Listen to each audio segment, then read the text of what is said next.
That night, darkness covered Kinshasa like a heavy cloth. Cold wind moved through the village, carrying light rain and fear. Lanterns shook along the narrow paths, their weak light stretching shadows that seemed to move on their own. Something evil was about to be revealed, and everyone could feel it. Kuka stood at the edge of the village, his chest tight with fear. Sweat covered his skin, not from heat, but from worry. A small group of villagers had gathered quietly, drawn toward Kofi's sacred land, a place no one entered without reason.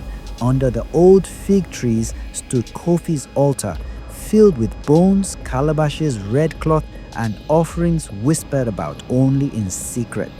Kuka hesitated. Since childhood, he had heard stories about Kofi. Some said he was powerful, others said he was cursed. Elders warned that anyone who played with death would never return the same.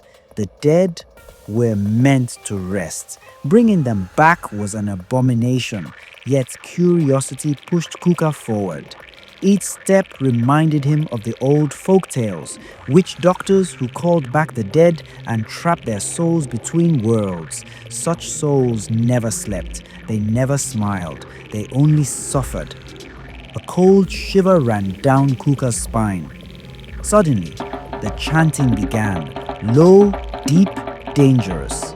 Kofi stepped forward, dressed in shining robes that caught the lantern light. His eyes glowed with confidence. When he raised his hands, the crowd fell silent, as if the night itself feared him. The villagers stared, caught between amazement and terror. The ground began to shake. From the graves, shapes started to rise, slowly, painfully. The dead stood up.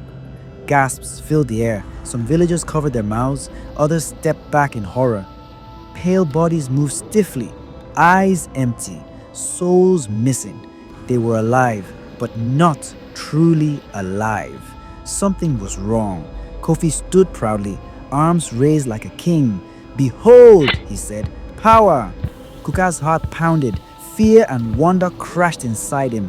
This was real. The stories were true.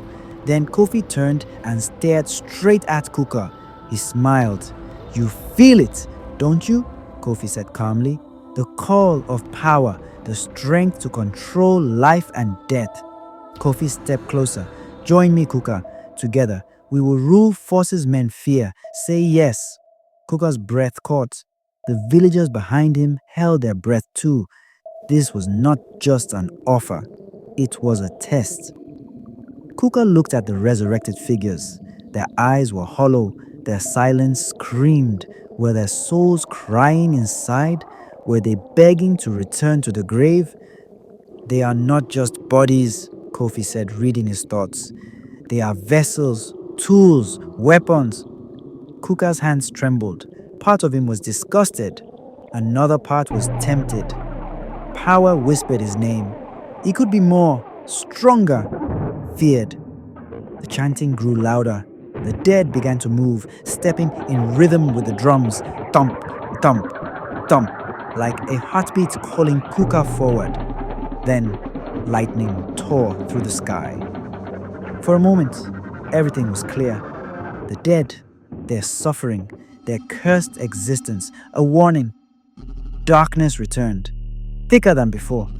Kuka stood frozen, balanced between light and shadow, between fear and desire, between his soul and forbidden power. The night waited.